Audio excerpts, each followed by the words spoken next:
Students, question number 38 की 4 requirements हल हो चुकी थी। आज हम क्वेश्चन नंबर 38 की 5वीं और 6ठी रिक्वायरमेंट हल कर रहे हैं। सवाल नंबर 38 की रिक्वायरमेंट नंबर 5 कहा जा रहा है variance computation to show whether there would be a favorable idle capacity variance if normal capacity rate were used। बड़ी मजे की रिक्वायरमेंट है। आपसे वो कह रहा है कैपेसिटी वेरिएंस निकाल के दिखाना है। और जब आपने कैपेसिटी वेरिएंस निकालना है और किस बेस पर निकालना है, on normal capacity based applied efforts. आपने वो अप्लाइड एफर्ज कॉस्ट लेनी है जो आपने नॉर्मल कैपेसिटी की बुनियाद पर निकाली है। मुश्किल रिक्वायरमेंट नहीं है। दोबारा मेरे साथ पढ़े इस रिक्वायरमेंट को। कहा जा रहा है variance computation to show whether there would be a favourable idle capacity variance. क्या कैपेसिटी वेरिएंस फेवरेबल होगा if normal capacity rate were used. अगर कैपेसिटी वेरिएंस निकाला गया है normal capacity based applied rate पर। स्टूडेंट्स, आप सारे जानते हैं कैपेसिटी वेरिएंस का फार्मूला है estimated FOH for actual capacity. और याद रहे एक्चुअल कैपेसिटी है वो 75,000 घंटे है माइनस अप्लाइड एफओएच। स्टूडेंट्स, यही फार्मूला है ना कैपेसिटी वेरिएंस का। हमने एस्टिमेटेड एफओएच लेना है 75,000 घंटों का और इसमें से अप्लाइड एफओएच हमने निकालने हैं। अब जब अप्लाइड एफओएच निकालने हैं ना, तो क्वेश्चन में कहा जा रहा है अप्लाइड एफओएच दो उसने कैलकुलेट करवाए हैं, एक ये वाले एक ये वाले। ये नॉर्मल कैपेसिटी की बेस पर है, ये एस्टिमेटेड कैपेसिटी की बेस पर है। वो कह रहा है जब आपने अप्लाइड एफओएच लेने हैं तो ये normal capacity based applied FOH लेने हैं। यानी कि यहाँ पर एफओएच अप्लाइड हम बेटा ये वाले लेंगे नॉर्मल कैपेसिटी वाले, जो ₹1.15 फी घंटे पर कैलकुलेट किए हैं और जिनकी वैल्यू 86,250। पहले हम कैलकुलेट करते हैं estimated FOH for actual capacity. 75,000 घंटों का एस्टिमेटेड एफओएच, चले मैं वर्किंग में कैलकुलेट कर देता हूँ। ऊपर यहां पर आपकी सहूलत के लिए मैं वर्किंग कर देता हूं बेटा। मुझे आपका ख्याल बहुत ज़्यादा है, मुश्किल नहीं होनी चाहिए, आपके लिए आसानी होनी चाहिए। मुझे चाहिए estimated FOH for actual capacity जो कि 75,000 आवर्स है। ये मजमुआ होगा फिक्स्ड एफओएच का और वेरिएबल एफओएच का। और फिक्स्ड एफओएच तो हर कैपेसिटी के लिए सेम है, 36,000 रुपीज़ के फिक्स्ड एफओएच प्लस अब मुझे वेरिएबल एफओएच चाहिए और 36,000 घंटों के वेरिएबल एफओएच निकालने के लिए मुझे वेरिएबल एफओएच का रेट चाहिए था जो ऊपर 75 पैसे कैलकुलेट हो चुका है। 0.75 is equal to fixed FOH और वेरिएबल एफओएच का मजमुआ। वेरिएबल एफओएच कितना बनता है 36,000 मल्टीप्लाई बाय 0.75, ये बनता है 27,000 और 36,000 जमा 27,000 टोटल 63,000 रुपीज़ 63,000।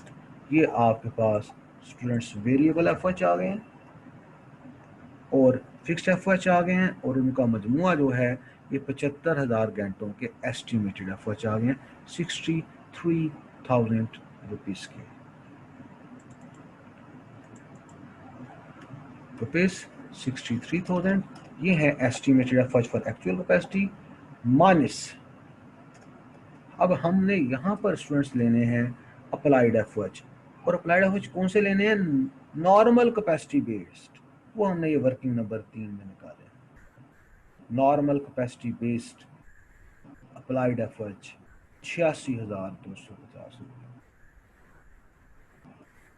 86,250 इक्वल टू करें, आंसर निकाल दें। 63,000 में से जब 86,250 माइनस हुए तो आंसर बेटा आ गया माइनस 23,250। चूंकि ये माइनस में है, इसका मतलब है ये वैल्यू फेवरेबल है। कैपेसिटी वेरिएंस फेवरेबल निकलेगा अगर एफएच अप्लाइड हम यहाँ पे लेंगे नॉर्मल कैपेसिटी की बुनियाद पर। स्टूडेंट्स आगे बढ़ते हैं।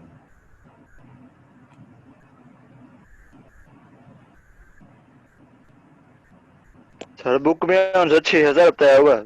हाँ, आंसर हमारा नहीं मैच हो रहा, इसका मतलब है सर जी वो हमें ऊपर गलती हुई है, गलती की उधर है। जी जी, गलती हुई। 75,000 करना था आवर्स, तो आपने 36 आवर्स कर दिया। ओके, हाँ, यहाँ पर स्टूडेंट्स गलती हुई है। ये 36,000 रुपया फिक्स्ड एफओएच हैं, और जो वेरिएबल एफओएच हैं स्टूडेंट्स वो हमने 75,000 घंटों के लेने थे।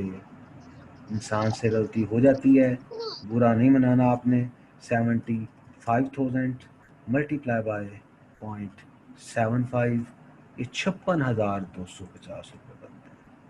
ओके स्टूडेंट्स, तो अब 36,000 जमा 56,250 रुपये मजमू आता है 92,250।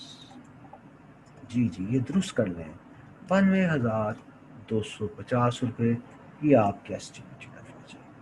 क्लियर हो गया?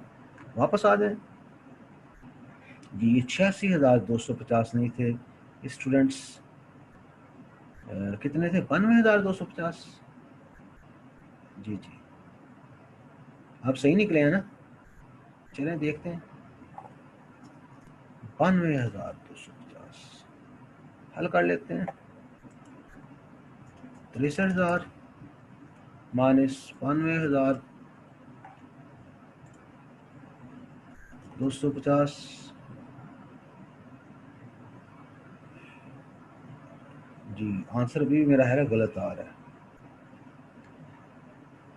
नहीं गलती, ओहो स्टूडेंट्स क्या कर रहे हैं सर? ये है 92,250, ये एस्टिमेटेड एफओएच और 75,000 92,250 रुपये हैं, और 86,250 का तो अप्लाइड एफओएच है। ओके, अब हम हल कर लेते हैं इसको स्टूडेंट्स। 92,250 में से 86,250 माइनस करें। हाँ देखें, 6,000 रुपीज़ आंसर बुक के साथ मैच कर गया है। 6,000 रुपया ये अनफेवरेबल आया क्योंकि डेबिट बैलेंस आ रहा है। ओके स्टूडेंट्स, अब ये जो रिक्वायरमेंट है 5वीं थी, जो छठी रिक्वायरमेंट है ना वो भी स्टूडेंट ऐसी ही है।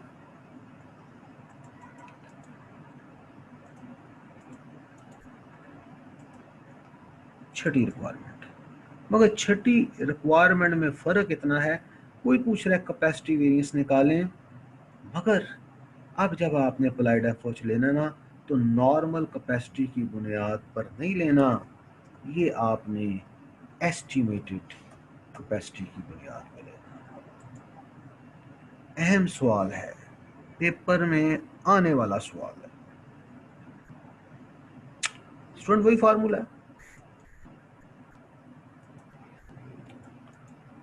है estimated FOH for actual capacity minus applied FOH। कोई प्रॉब्लम नहीं है। Estimated FOH for actual capacity अब मुझे निकालने की ज़रूरत नहीं है, मैं पहले ही निकाल चुका हूँ, 92,250 रुपये। अब इसमें से मैं माइनस कर रहा हूँ अप्लाइड FOH। अब अप्लाइड FOH मैंने स्टूडेंट दो तरह के निकाले थे, ये थे नॉर्मल कैपेसिटी वाले और ये थे बेटा एक्चुअल कैपेसिटी वाले, एस्टिमेटेड कैपेसिटी वाले। अब ये लेने हैं 93,750 इक्वल टू फर्क ले लें 92,250 में से 93,750 माइनस करके दिखा देता हूँ। 92,250 माइनस 93,750 माइनस 1,500 आ रहा है। माइनस में आंसर है बेटा फेवरेबल आंसर। उम्मीद है स्टूडेंट्स कि आपका ये क्वेश्चन क्लियर हो गया है। आज इसको हल करना है, आज काम कर लेंगे, आसानी हो जाएगी, पेंडिंग डाल देंगे मुश्किल हो जाएगी। शुक्रिया आपका।